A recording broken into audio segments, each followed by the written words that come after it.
Husband है कि पति हैं? हाँ, पति है। जय श्री कृष्ण मित्रों, राधे राधे। आज की इस मंगलमय प्रश्नोत्तरी में आई हुई ये महिला महाराज जिसे कहती है, महाराज जी हमने आपके बारे में बहुत सुना है कि आपने बहुत लोगों की शराब पीनी छुड़वाई है। क्या बोले महाराज जी? जानने के लिए वीडियो में लास्ट तक बने रहिए मित्रों, वीडियो बहुत ही अच्छी होने वाली है। तो आपका कीमती टाइम न लेते वीडियो को शुरू करते हैं मित्रों। राधे राधे। राधे राधे गुरुजी। जी कैसे हो आप? कृपा है। गुरुजी मैं गाजियाबाद से आई हूँ। कहाँ से? गाजियाबाद से आई हूँ। बताओ। और मैंने आपके बारे में सुना कि आपने बहुत लोगों की शराब पीनी छुड़ाई है। तो आप पीती हैं शराब? मेरे हस्बैंड पीते हैं। अच्छा, आगे आओ। हस्बैंड है कि पति हैं? हाँ, पति हैं। कुछ बात कराओ पति परमेश्वर से। राधे राधे गुरुजी। क्या नाम है? जितेंद्र कुमार। शराब पीते हो?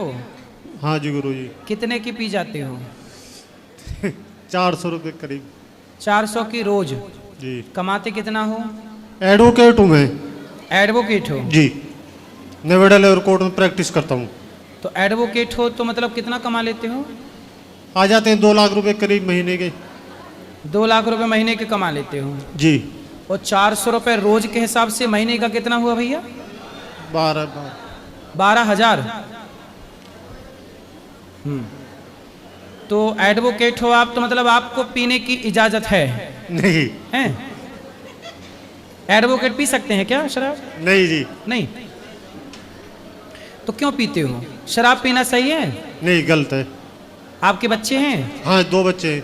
तो वो भी पीते हैं? नहीं। तो बड़े होके उनको पिलाओगे शराब? और आपकी नहीं? नहीं जी। क्यों नहीं पिलाओगे? नहीं। आप तो एडवोकेट हैं जी। पढ़े लिखे हैं। हाँ जी। आप तो सबको समझाते हैं, हाँ जी। है ना? सबको आप मोटिवेट करते होंगे, समझाते भी होंगे। जी जी। और आप जब सबको समझाते हैं, आप अपने बेटे को कैसे समझाओगे? कोई शराब पीने वाला आएगा और उसकी पत्नी परेशान है। एक पत्नी बोली आपसे कि एडवोकेट साहब हमारे पति से हम बहुत परेशान हैं, शराब पीता है, जितना कमाता है सारा उड़ा देता है। तो आप उस शराबी पति को समझाओगे तो कैसे समझाओगे? जरा समझाओ। ये छोड़ने के लिए बोले जाएगा। बोलोगे ना? हाँ जी। तो फिर आप इतने समझदार हो, हम आपको क्या बताएं? आप तो खुद बहुत पढ़े लिखे हैं। जी। इसलिए आपको शराब नहीं पीना चाहिए। देखो जी गुरुजी। कोई अनपढ़ कोई गलत व्यक्ति गलत काम करे तो समझ में आता है, पर आप जैसे पढ़े लिखे सभ्य समाज के लोग भी यदि शराब पिएंगे तो आपके बच्चे आपसे क्या सीखेंगे ये बताओ? जी, गलत बात है गुरुजी। आपके बच्चों को सीखना हो, कोई कहे कि भाई क्या नाम है आपके बेटे का? अक्षित। अक्षित। जी। तो अक्षित से कहा जाए कि बेटा अक्षित तुम अपने पिता से क्या सीखोगे? तो वो क्या सीखेगा आपसे? आप में सीखने जैसी क्या बातें हैं? आपका बेटा क्या सीखेगा? शराब पीना सीखेगा कि भाई मेरा पिता सही शराब पीता है तो मैं पीऊंगा।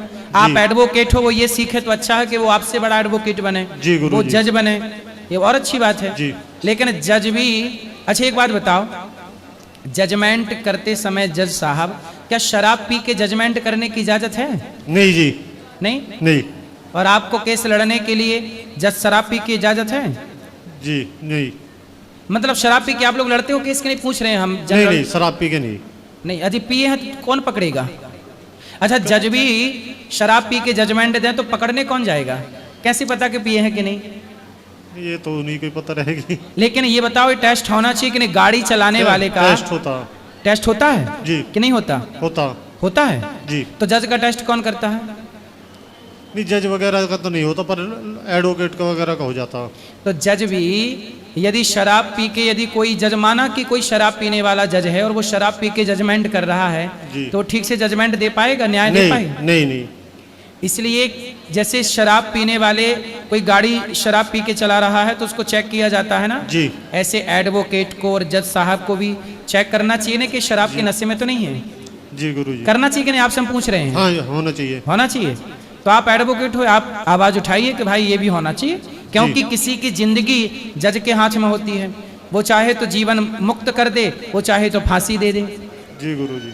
सही है कि गलत है? सही है। तो आप लोग सही को जिताते हो कि गलत को? नहीं, सही को ही जिताते हैं।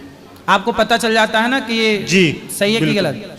हाँ, पहले पता रहता। तो सही को जिताना है, कभी गलत का ना लड़ लेना। नहीं जी। जैसे कुछ बलात्कारी होते हैं जी। तो कुछ लोग उन बलात्कारियों का केस लड़ने लगे, जब पता हाँ है जी। कि इसने बलात्कार किया जी गुरु जी। तो उसका केस लड़ना सही है कि गलत है? लड़ते हैं रोजी रोटी के लिए। मतलब रोजी रोटी के लिए?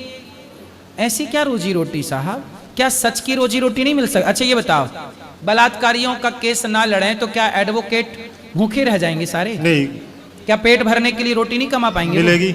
मिलेगी ना। जी। तो फिर क्यों किसी बलात्कारी को और जिस लड़की के साथ बलात्कार हुआ है उसे गलत ठहराया जा रहा जी, है, और जिसने बलात्कार किया उसे बाइज्जत बरी किया जाएगा? तो ईश्वर भी तो रोते होंगे ना सब देख के। बिल्कुल। इसलिए मेरे भाई मेरी आपसे प्रार्थना है, आप जी, गुरु। जज हैं, एडवोकेट हैं, जी आप पे बहुत भरोसा रहता है लोगों का, जी और आपसे सब लोग सीखते हैं। इसलिए आप जैसे पदों पर रहने वाले लोगों को, सबको मैं बोल रहा हूँ कि हाथ जोड़ के विनती कर रहा हूँ कि आप शराब तो ना पीजिए, कोई भी ऐसा काम ना करिए जिससे आपकी समाज, आपके बच्चे, आपके परिवार के लोग कहें कि यार ये इतना अच्छा आदमी हो, देखो गलत काम कर रहा है। जी गुरु। है ना? तो आज से नहीं पियोगे जी गुरु जी। शराब? जी। तो खाओ माँ कसम के शराब नहीं पियोगे, माँ कसम नहीं खा पियेंगे, शराब नहीं पियोगे। शराब नहीं पियेंगे। खाओ गीता की कसम के, मैं गीता की कसम खा के बोलता हूँ, जो कहूँगा सच कहूँगा, सच के सिवा कुछ नहीं कहूँगा, मैं शराब नहीं पीऊँगा। शराब नहीं पीऊंगा, गीता कसम खाता हूँ। पक्का? पक्का। ताली बजाइए हमारे एडवोकेट साहब के लिए। और आपको अपने और मित्रों को बोलना चाहिए कि यार देखो, आप 12,000 रुपये महीना खर्च करते हो शराब में, 400 रुपये की रोज। जी आप सोचिए कि गौरी गोपाल आश्रम में 310 वृद्ध माताएं रहती जी जी।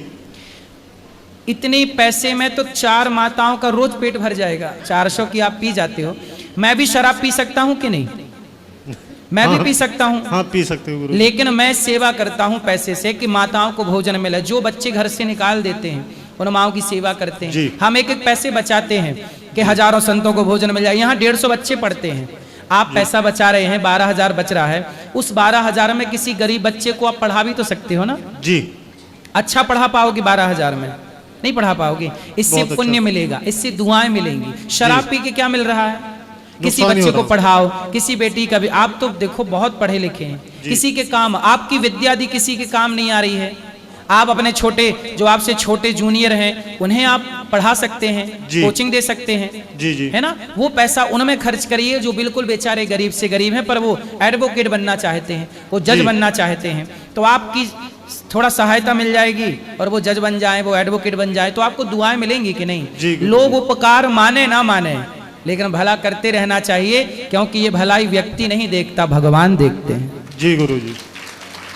ठीक है, हमें अच्छा लगा। अब आप शराब नहीं पियेंगे? गुरुजी, इनकी कोई 6 महीने में तो नशा मुक्ति केंद्र से आई है, और अब नहीं पियेंगे? पर बाहर आने के बाद भी इनका यही है। नहीं, अब नहीं पियेंगे। आप चाहे तो इनको सेवा में रख लीजिए। कोर्ट तो ये वैसे भी नहीं जाते। तो यहाँ हमारा कोर्ट कचहरी का काम ही नहीं पड़ता भगवान की कृपा नहीं, से। ये माओ की सेवा करेंगे। नहीं, हमारी माओ का भी कोई कोर्ट कचहरी का काम नहीं है। नहीं, सेवा कर लेंगे उनकी। चलो, अभी तो उनको कोर्ट का काम करने दो, वो अच्छे एडवोकेट हैं। और पैसा कमाना, 4 लाख कमाओ महीने के, 10 लाख कमाओ, लेकिन ईमानदारी का। बच्चों को पढ़ाओ, समाज की सेवा, लग जाओ सेवा में। अब पी लिया ना शराब, पी के देख लिया, क्या मिला? शरीर बर्बाद हुआ ना आपका। गुरुजी, आपके चरणों में प्रणाम जी। मेरे जो क्वेश्चन है वो समाज के प्रति व्यक्तिगत कुछ नहीं है, वो उसमें जो भी त्रुटि हो उसको क्षमा करना, क्योंकि मैं तो अज्ञानी व्यक्ति हूँ। नहीं, बताइए। ठीक है। एक तो मेरा पहले क्वेश्चन ये है कि मैं धर्म पे कोई उंगली नहीं उठा रहा हूँ, मैं आपकी कदम सुनते रहते हैं। तो थोड़ा सा ये है कि, और जो अपने राम भगवान थे, तो राम भगवान ने अपनी जो सीता माता को जो वनवास हुआ था, तो सीता माता को वनवास क्या धोबी के कहने भी हुआ था? उसके तो कई हेतु है ना वनवास होने में। अच्छा, आप बताओ कि धोबी के कहने से यदि राम जी सीता जी को वनवास ना भेजते तो फिर सीता जी को सारे लोग गलत कहते रहते? नहीं, तो क्या करते? आप बताइए, राम जी को क्या करना चाहिए था आपके हाँ, हिसाब से? यही है। तो आपके हिसाब से क्या करना चाहिए था? मैं मेरी बुद्धि से बता रही हूँ, मेरा ऐसा कोई वो नहीं कि मैं बहुत वो हूँ। हाँ, मैं कि मेरा मत है कि सर उसको समझाना था ना। किसको? धोबी को अपन समझा, क्योंकि धोबी वो को तो समझाते, धोबी ने आरोप लगा दिया, उसको क्या समझाते? भैया तुम आरोप क्यों लगा रहे हो हमारी नहीं, पत्नी पर? वो मान जाता? हाँ, पहले बताओ, मान जाता? अब वो मानते नहीं मानते वो। नहीं मानता। क्यों मानता? वो तो आरोप अरे वो मानता तो बोलता ही क्यों? पहले तो ये मानता तो बोलता ही क्यों? हाँ तो आरोप लगाया। अब आप बोल रहे हो कि राम जी धोबी को समझाते, हाँ समझाते नहीं मानता धोबी। अब आरोप तो लगा ही चुका, हवा तो मतलब बाजार में फैल ही गई ना। बिल्कुल बिल्कुल। अब आप बताओ कि राम को क्या करना चाहिए था? नहीं जैसे मैं मेरे मत पे बता रही हूँ, ऐसा वो कोई वो नहीं है। हाँ बताइए। है ना, मैं मेरे मत पे ये बताना चाहता हूँ कि समझाते, अब क्या होता है जैसे मान लो समझाते नहीं समझता वो नहीं समझे। हाँ। अब दूसरा कारण है कि अब माता सीता तो बनवास चले गए, वो बनवास जाकर उनके तो कई कारण थे। हाँ। ठीक है ना, बच्चों को अच्छी शिक्षा देनी थी, है ना, और भी कई कारण थे। ठीक है। तो और अब जैसे माता सीता बनवास चले गई, और दूसरा कारण ये है कि फिर अपनी जो धोबन थी उनका क्या हुआ? धोबी नहीं फिर तो उसने अपनी पत्नी को नहीं रखा ना। हाँ वो तो अब तो उनके साथ तो बुरा हुआ कि अब वो तो सही थी, वो तो धोबन तो हाँ, वो धोबन भी सही की थी। वो तो सही थी ना, वो बाकी भी सही थी। अब यदि प्रभु समझाते उनको तो यदि उनका भी कल्याण होता। और ठीक है, माता सीता को तो जाने थे बनवास, ठीक है, माता भाई समझाते, आजकल बाप अपने बेटे को नहीं समझा पा रहा। हाँ वो तो वो सही है। आप भी दुनिया को समझा के देख लो, कौन समझ रहा है? कोई नहीं तो समझ। राम जी धोबी को समझाते, कैसे समझता? पहले तो ये सुनो कि ये धोबी पिछले जन्म में एक पक्षी था। सीता मैया जब छोटी सी हाँ, थी तो एक तोता तोती को पकड़कर, तोती राम कथा सुना रही थी, हाँ। पकड़ के ले आई। वो तोती गर्भवती थी और तोती पिंजरे में जब डाला सीता मैया ने, तो उसने बोला कि मुझे पिंजरे में मत डालो वरना मैं मर जाऊंगी। बिल्कुल। सीता मैया नहीं सुनी और वो पिंजरे में डाली, और कुछ दिनों बाद वो तोती मर गई। तब तोती के तोते ने शाप दिया कि सीता, जैसे तुमने गर्भावस्था में मेरी पत्नी को मेरे से दूर किया है, जब आप गर्भवती होंगी तो आपको आपके पति से दूर होना पड़ेगा और मैं ही कारण बनूंगा। वही पिछले जन्म का पक्षी इस जन्म धोबी बनकर आया और जिसके कहने से सीता मैया को वनवास हुआ। हाँ, ये बात ठीक। पद्म पुराण में लिखी है। सीता मैया ने बचपन में एक पक्षी को पिंजरे में डाला जिसका ये दंड था, जो कर्म प्रधान है, जो जैसे करहि सो तस फल चाखा, कर्म प्रधान विश्व करी राखा। तो उस करनी का फल सीता मैया को भी भोगना पड़ा। ये कथा ये समझा रही है अच्छा। कि कर्म दंड तो सबको भोगना पड़ेगा। इसमें दोष ना धोबी का है, ना धोबी का, ना राम का। बात समझने की, यदि समझ जाओ तो सब बात समझ में आ जाए, नहीं समझ पाओ तो आरोप लगाते रहो। ठीक है। राम दोषी नहीं है, राम जी राजा है और राजा का धर्म है प्रजा की बात सुनना। यदि धोबी की बात नहीं सुनते तो धोबी बोलता, समाज बोलती कि राम जी तो मनमाने राजा है, मनमानी कर रहे हैं। राम केवल पति होते सीता मैया के तो किसी के कहने से बिल्कुल ना निकालते, लेकिन राम जी केवल पति नहीं थे, उस समय राम राजा हैं और राजा का धर्म है कि वो प्रजा से, परिवार से ज्यादा प्रजा की बात को महत्व दे। बिल्कुल। ये राजा का धर्म होता। तो राम जी ने उस समय वही किया। अच्छा, सीता मैया को वनवास ना भेजते, धोबी को राम जी चाहते तो धोबी को मरवा देते कि चल मैं तुझे फांसी देता हूं। हाँ यदि राम जी धोबी को मरवा देते तो सीता पर लगाया गया आरोप सिद्ध हो जाता। बिल्कुल। फिर हाँ, लोग वो तो क्या सही बोलते बात कि है। अच्छा गलत होंगी सीता मैया तब तो मरवा दिया। बिल्कुल। आप बिल्कुल। मुंह बंद करने की बात कर रहे हैं, धोबी का मुंह बंद करते तो लोग आरोप लगाते कि धोबी को पैसे दे दिए होंगे राम ने और मुंह बंद करवा लिया होगा, पत्नी गलत होगी। सीता मैया पे आरोप लगा हुआ था, अभी केवल आरोप था, लेकिन धोबी पे कुछ भी प्रतिक्रिया करते तो वो आरोप सिद्ध हो जाता। इसलिए धोबी को कुछ भी छेड़खानी राम जी ने नहीं की। सीता मैया को कहा कि वनवास में, अच्छा वनवास के दौरान लोगों को आधी अधूरी बात पता है। हाँ जितने साल सीता मैया वनवास में, अच्छा सीता मैया को वनवास हुआ, हाँ। सीता मैया चाहती तो अपने मायके भी तो चली जाती। बिल्कुल बिल्कुल। जनक जी के यहाँ, वहां तो कोई दिक्कत नहीं थी, जंगल ही क्यों गई? वो तो बच्चों को अच्छी क्योंकि शिक्षा- बच्चों को संतों का संस्कार हाँ। मिले। और आपको एक बात और बताऊं, हाँ सर। जितने समय सीता मैया वनवास थी हाँ। उतने समय वहां जनक जी और जनक जी की पूरी सेना वहां सीता मैया की सुरक्षा में थी। उतने समय जनक जी वहीं थे सीता जी के पास। अच्छा। और जब सीता जी का वनवास हुआ जिस दिन, उस दिन भी संयोग से जनक जी अयोध्या में ही थे। बिल्कुल। सीता मैया का वनवास हुआ, जनक जी ने कोई ऑब्जेक्शन नहीं लिया। बिल्कुल। लिया? कहीं सुना कि जनक जी को कोई दिक्कत हुई? जनक जी जानते हैं कि धर्म क्या है। ये आज के लोग समझते नहीं है कि धर्म क्या है, राम क्या है। रामो विग्रहवान धर्म। जब सीता के पिता जनक को आपत्ति नहीं हुई तो ये जो समझते नहीं वो आपत्ति करते फिरते हैं, राम जी ने गलत किया, बिल्कुल, राम जी। अरे जब सीता मैया के पिता को आपत्ति नहीं है, तुम कौन होते हो आपत्ति करने वाले? पहले पूरी बात तो समझो, पूरा प्रसंग तो समझो। राम को समझना इतना भी तो सरल नहीं है। सीता शंकर जी की पत्नी माता सती मोहित हो गई राम जी की लीला पर कि कैसे राम भगवान हो नहीं सकते, पत्नी के पीछे रो रहे हैं। शंकर जी की पत्नी नहीं समझ पाई जिन राम को, उन राम को हम और आप कितना समझ पाएंगे। मोहियंत यत सूर्या, बड़े बड़े ज्ञानी नहीं समझ पाए जिन राम को, उन्हें आप और हम कितना समझ लेंगे। आरोप लगाना बहुत आसान है किसी पर, बिल्कुल बिल्कुल। लेकिन उसकी मजबूरी समझना, उस प्रसंग का पूरा, अभी और गहरी बातें हैं, आपको क्या बताएं। दूसरा क्वेश्चन ये है कि जब अपन सूर्य भगवान को जब जल चढ़ाते हैं तो क्या होता है कि जैसे कि उसकी पूरी किरण आना चाहिए जब अपन को जल चढ़ाना चाहिए, या फिर उसका सिर्फ नहीं, प्रकाश सूर्य उदय, देखो सूर्य अस्त तो होता ही नहीं है। हाँ, सूर्य शाम सुबह 4 बजे से जल चढ़ा सकते हैं कभी भी आप। अच्छा। सूर्य भगवान सामने हो या ना हो, जल चढ़ा सकते हैं। और सामने किरण है, जल टकरा के, जल से किरण टकरा के जो शरीर में पड़ती है वो प्रभावी होती है। वो छत पे से प्रकाश से आता है, उसके कारण वो भी सही है। ठीक है। और तीसरा क्वेश्चन ये था गुरु जी, जैसे मैं जो क्वेश्चन कर रही हूँ ये कोई समाज के लिए महत्वपूर्ण हो, और समाज के लिए महत्वपूर्ण है। मैं जैसे आपका राजनीति में आने का क्या उद्देश्य है, कुछ इसके बारे में सोचा? मैं राजनीति में कहाँ आ रहा हूँ? नहीं, ये क्वेश्चन पूछने का ये महत्व है क्योंकि ये जो आपके द्वारा जो सेवा हो रही, वो जो हमने आपकी सेवा देखी और जो हम देखते आ रहे हैं, समाज देखते आ रही है, यानी अभी कम से कम 10% या फिर 5% व्यक्ति आपसे जुड़े हुए हैं, ठीक है, और अच्छे काम से आपसे प्रेरित हो रहे हैं।